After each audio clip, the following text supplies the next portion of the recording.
একবার এক নাস্তিক সমস্ত আলেমদেরকে একত্রিত করলেন। নাস্তিক আলেমদের কাছে ৩টি প্রশ্ন করলেন। যদি তোমরা এই ৩টি প্রশ্নের উত্তর দিতে পারো, তাহলে আমরা এখানে যতগুলো নাস্তিক আছি সবাই ইসলাম ধর্ম গ্রহণ করব। সেখানে থাকা একত্রিত সকল আলেমরা বললেন, ঠিক আছে, ৩টি প্রশ্নের উত্তর দেওয়ার জন্য আমরা প্রস্তুত। নাস্তিকদের প্রথম প্রশ্ন ছিল, আল্লাহ তাআলাকে কে সৃষ্টি করেছেন এবং পৃথিবীটাকে কেউ সৃষ্টি করে নাই, এটা এমনিতেই সৃষ্টি হয়েছে। তাদের দ্বিতীয় প্রশ্ন ছিল, হযরত মুহাম্মদ সাল্লাল্লাহু আলাইহি সাল্লামকে আসমানের কোন দরজা দিয়ে মেরাজে নেওয়া হয়েছিল।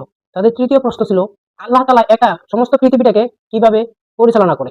এই ছিল নাস্তিকদের ৩টি প্রশ্ন। নাস্তিকদের এই প্রশ্নগুলো শুনে সেখানে থাকা সমস্ত আলেমরা চুপ হয়ে থাকে। এই ৩টি প্রশ্নের উত্তর সেখানে থাকা আলেমরা দিতে পারল না। এই খবরটি চলে যায় পাশের এক এলাকার ৭ বছরের এক যুবকের কাছে। তখন সেই যুবকটি দেরি না করে রওনা দিল। হাঁটতে হাঁটতে চলে আসে একটি নদীর ধারে। নদীর ধারে আসার পরে দেখে নদীতে কোনো নৌকা নেই। তখন ছেলেটি দাঁড়িয়ে দাঁড়িয়ে ভাবতেছিল কিভাবে নৌকা পার হবে। হঠাৎ দেখে একটি গাছ নদীতে পড়ে যায়। পড়ে যাওয়ার পরে অটোমেটিক মানুষ ছাড়া, মিস্ত্রি ছাড়া নৌকা হয়ে যায়। তখন সেই নৌকাতে উঠে সেই যুবকটি পার হয়ে সোজা চলে যায় মঞ্চে। যাওয়ার পরে নাস্তিকরা বলতেছে, আপনার সাথে আমাদের কোনো প্রশ্নের উত্তর নেওয়া হবে না, কারণ আপনি আসতে দেরি করেছেন, আমরা জিতে গেছি। তখন সেই যুবক বলতেছে, আমার আসতে কেন দেরি হয়েছে সেটা তো আমাকে জিজ্ঞেস করবেন। তখন নাস্তিকরা বলে, কেন দেরি হয়েছে বলেন। তখন যুবক বলতেছে, আমি আসতে একটি নদী পড়ে, সেই নদীর ধারে আমি আসার পরে দেখতেছি আমার নৌকা নেই, আমি কিভাবে পার হবো। পাশে একটা গাছ ছিল, গাছটা নদীতে পড়ে যায়। পড়ে যাওয়ার পরে অটোমেটিক মানুষ ছাড়া, মিস্ত্রি ছাড়া নৌকা হয়ে যায়। তখন আমি সেই নৌকা দিয়ে পার হয়ে আমি সোজা মঞ্চে চলে আসলাম। তখন সেখানে থাকা নাস্তিকেরা হাসি ঠাট্টা করতেছে, একটা নৌকা কিভাবে মানুষ ছাড়া, মিস্ত্রি ছাড়া হয়ে যায়।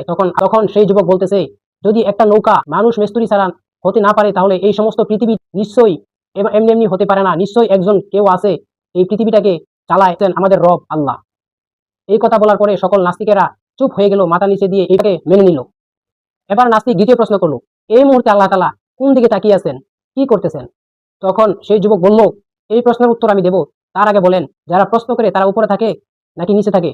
তখন সে বলল, যারা প্রশ্ন করে তারা থাকে নিচে, আর যারা উত্তর দেয় তারা থাকে উপরে। তখন সেই যুবক বলল, তাহলে আমি উত্তর দেব, আপনি প্রশ্ন করবেন, আপনি নিচে আসেন, আমি উপরে যাব। তখন সেই নাস্তিক নিচে আসলো, যুবককে উপরে দিল। তখন সেই যুবক বলতেছেন, এই মুহূর্তে আল্লাহ তাআলা আমার এবং আপনার দিকে তাকিয়ে আছেন, আপনার মতো নাস্তিককে নিচে নামিয়ে আমি যুবককে উপরে তুলে দিয়েছেন।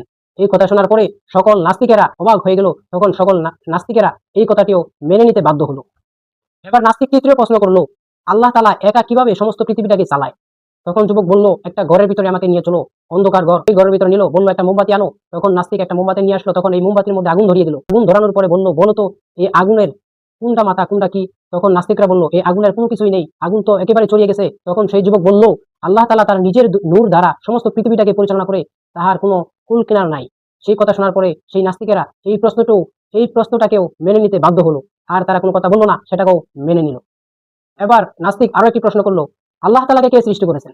তখন সেই যুবক বলল, আপনি কি ১ ২ গণনা করতে পারেন। তখন নাস্তিক